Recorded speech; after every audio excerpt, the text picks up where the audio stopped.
A change of tone in the NATO Secretary-General's statements on Ukraine ahead of a meeting of the alliance's foreign affairs ministers has started a conversation behind closed doors in Brussels about what a possible end to the war could look like. Some analysts think that Jens Stoltenberg is slightly removed from the way he has been in the past, where he's always talked about defending Ukraine for as long as it takes. I was left wondering, why did he say that Ukraine had already recaptured 50% of its territory? And I was thinking to myself, well, is this a sign that maybe NATO is thinking about the future of Ukraine? Despite official reassurances of continued support for Ukraine, the EU is struggling to keep its word amid disappointment over Ukraine's summer counteroffensive and with the West's attention shifting to the Israel-Hamas war. Although no European leader would say it officially, there is a growing feeling that the war in Ukraine won't end anytime soon. Is this putting pressure on Kyiv to start negotiations?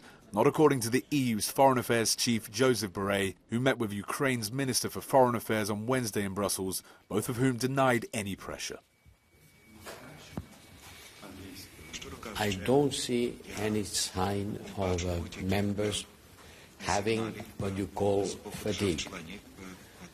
Everybody is concerned, everybody recognizes the successes of the Ukrainians, and I am sure the member states will continue supporting Ukraine because it's an existential issue for us. We cannot afford to get tired. According to some experts, the real problem is that Russian President Vladimir Putin seems to be in no hurry to even think of the word negotiations. And at this stage, it would be extremely difficult for Ukrainian President Volodymyr Zelensky to enter into negotiations, especially if this would impact the territorial sovereignty of the country. I think some European countries would accept the exchange of land for peace.